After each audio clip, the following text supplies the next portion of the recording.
तो आज हम बात करने वाले हैं एक ऐसे स्टेट की जिसके बारे में पहले लोगों की सोच थोड़ी नेगेटिव थी, बट अब स्टोरी थोड़ी डिफरेंट लग रही है। जी हाँ, मैं बात कर रहा हूँ उत्तर प्रदेश की। जब योगी जी ने यूपी को टेक ओवर किया, मैं आदित्यनाथ योगी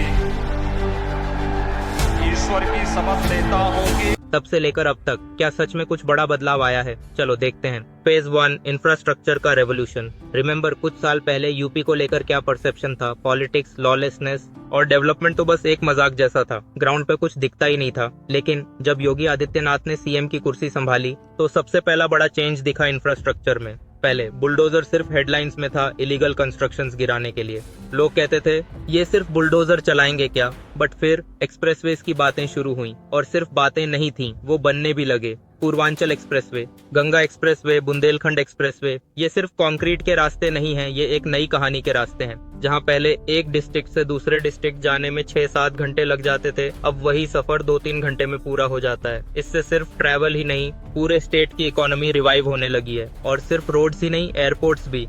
वाराणसी और लखनऊ जैसे पुराने हब्स को मॉडर्न किया गया, और कुशीनगर, अयोध्या में नए इंटरनेशनल एयरपोर्ट्स ने तो पूरी ज्योग्राफी ही बदल दी। एक टाइम था जब लोग कहते थे यहाँ कौन ही आएगा, अब एयरलाइंस खुद राउट्स ढूंढ रही हैं और होटल्स लॉन्ग टर्म प्लान्स बना रहे हैं। तो ट्रैवल और टूरिज्म दोनों को एक नया कॉन्फिडेंस मिला है। पहले यहाँ पर कोई नहीं आना चाहता था, लेकिन अब टूरिस्ट की संख्या धीरे धीरे बढ़ रही है।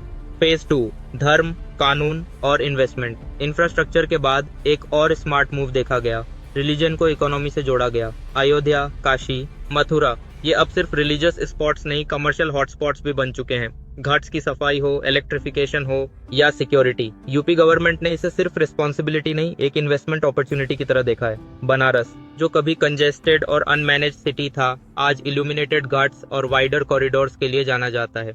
कुंभ जैसे इवेंट्स अब सिर्फ धार्मिक नहीं, टूरिज्म इंडस्ट्री के लिए मासिव इनकम साइकिल्स हैं। लेकिन डेवलपमेंट सस्टेनेबल नहीं हो सकता अगर लॉ एंड ऑर्डर ठीक ना हो। यूपी की सबसे गहरी बीमारी थी लॉलेसनेस। जिन इलाकों में पुलिस भी डरती थी, वहां अब सिस्टम एक्टिव है। Police reforms, digital FIR, women helpline, ये सब क्रिमिनल्स को एक क्लियर सिग्नल था। अब यहाँ गेम ओवर है। बुलडोजर सिर्फ एक सिंबल नहीं था, वो पूरे सिस्टम के लिए एक मैसेज था। विमेन सेफ्टी, जो यूपी की सबसे वीकेस्ट साइड रही है, वहां भी शिफ्ट दिखता है। महिलाएं अब पब्लिक ट्रांसपोर्ट में कॉन्फिडेंट दिखती हैं और पुलिस रिस्पांस फास्ट है। और सिर्फ लॉ एंड ऑर्डर ही नहीं, हेल्थ सिस्टम में भी बदलाव आया है। पहले पीएससीज बंद पड़े होते थे, डिस्ट्रिक्ट हॉस्पिटल्स में बेसिक एक्सरे तक नहीं मिलते थे। अब नए मेडिकल कॉलेजेस बन गए हैं, डायग्नोस्टिक लैब्स एक्टिव हुई हैं और एम्बुलेंसेज गूगल मैप से ट्रैक होती हैं। कोविड ने इस सिस्टम को टेस्ट किया, बट सरप्राइजिंगली ये टूटने की बजाय इवॉल्व हो गया। हेल्थ में इंप्रूवमेंट रूरल एरियाज में भी साफ दिख रहा है। Phase 3, youth, jobs and the future. Transformation सिर्फ रोड्स या हॉस्पिटल्स बनाने से नहीं होता, असली बदलाव तब आता है जब यूथ का माइंडसेट शिफ्ट करे। यूपी का यूथ सालों से जॉब्स के लिए माइग्रेट करता आ रहा था, दिल्ली, गुजरात, मुंबई, क्योंकि यूपी में जॉब का मतलब था जुगाड़ या घूस। लेकिन अब सरकारी भर्तियों में ट्रांसपेरेंसी काफी बड़ी है। यूपीपीएससी, यूपीएसएसएससी जैसी बॉडीज अब ऑनलाइन कंडक्ट और मेरिट बेस्ड शॉर्टलिस्ट कर रही है। और सिर्फ सरकारी नौकरी ही ऑप्शन नहीं है, प्राइवेट सेक्टर को भी इन्वॉल्व किया गया है।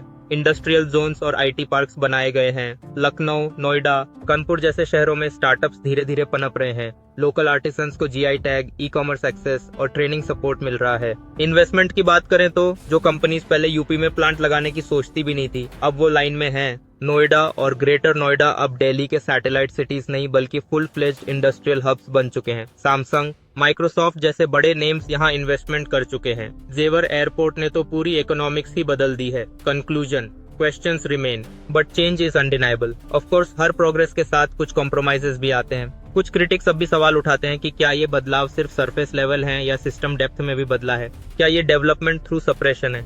यार, ये क्वेश्चंस वैलिड हैं और इनका जवाब थोड़ा सब्जेक्टिव है। एजुकेशन और बेसिक सर्विसेज जैसे इलेक्ट्रिसिटी और वाटर में अभी भी गैप्स हैं। इंप्रूवमेंट्स हुए हैं, बट लॉन्ग टर्म क्वालिटी और सस्टेनेबिलिटी अभी भी एक चैलेंज है।